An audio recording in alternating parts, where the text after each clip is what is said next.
Hello, I'm Natalie Kenway, Editor-in-Chief at MA Financial Media, and I'm here speaking to Thomas from Lombard Odier. Thank you so much for speaking to me today, Thomas. Hi, Natalie. Pleasure to be with you here from Dubai. What's it like on the ground in Dubai at COP28? It's an interesting atmosphere, very dynamic, lots of people moving about, a bit more spread out than previous COPs. Quite a busy few first days already, the usual kind of flurry of announcements that you tend to get at these sort of meetings. But a bit of dynamism, a few new faces walking around as well. So it's been interesting to be a part of. Okay, great. What was one of the sort of most significant announcements for you? What have you taken away from the weekend or since Thursday, really? I think the biggest thing in terms of the actual announcements is the broadening of the agenda, which has been very helpful. Clearly, this is partially about energy transition, and we're certainly in a place where energy transition matters, but it's about so much more than that. We've been quite interested to see the strong focus on food systems, for instance, on the very first day, where now 130 countries have basically committed to ensuring that thinking around transformation of food systems actually becomes part of individual country commitments, which is pretty vital. It accounts for a substantial share of emissions, and it really drives home point that this isn't just about energy. There's been a focus on health. There's been a focus on adaptation. So starting to recognize the much more central of climate and all the associated issues that come with it has been pretty key. Also to us as investors, because it's certainly in those associated opportunity sets where we're seeing, as investors, a lot of the disruption and a lot of the value chain opportunities as well. Okay, fantastic. And I noticed that there was a launch of Net Zero Task Force. I think the Principles for Responsible Investment announced that over the weekend. Is that significant for you? Yeah, look, the Net Zero Task Force, some of the other net zero frameworks, what's helping, what's advancing this is that the thinking around net zero has just become so much more sophisticated over the last few years.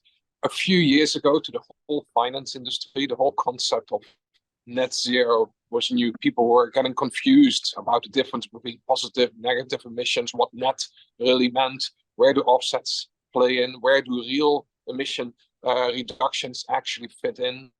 And how, as an investor, should you start thinking about this in terms of your own emissions, but certainly also your portfolio emissions? How do you manage that? How do you measure that? How do you actually drive those emission reductions? How do you apply a nuanced approach, sector by sector? It is that evolution of thinking that I think we've continued to see in the finance industry, in the development of this and other task forces and working groups to create a little bit more substance to this whole concept of what it means from a financial perspective. Yeah, okay, fantastic. And we've had what could be described as some controversial comments from the COP28 president saying that there is no scientific backing to phasing out of fossil fuels, I think were the words. But how has that gone down? Look, I think it was clear when COP28 was going to be organized here that there would be controversies around that. Very clearly so. It has always been intentional in the design of the COP process to have a rotating presidency and involve different players and situate this discussion in different regions to get a different voice and to focus on different issues. Now, when you raise that criticism, you can ask yourself the question, if we didn't have the same players around the room, if we didn't have the COP process at all, would this whole transition go any faster? We would probably come to the conclusion, no, you probably want the key stakeholders, whether they're aligned to your vision or not, in that room to see eye to eye and understand where they're coming from and actually try to find common ground, but at least begin to understand that perspective. And there have been some positives that have come out of that as well. Look, the big discussion needs to be and continues to be around the phase out of fossil fuels.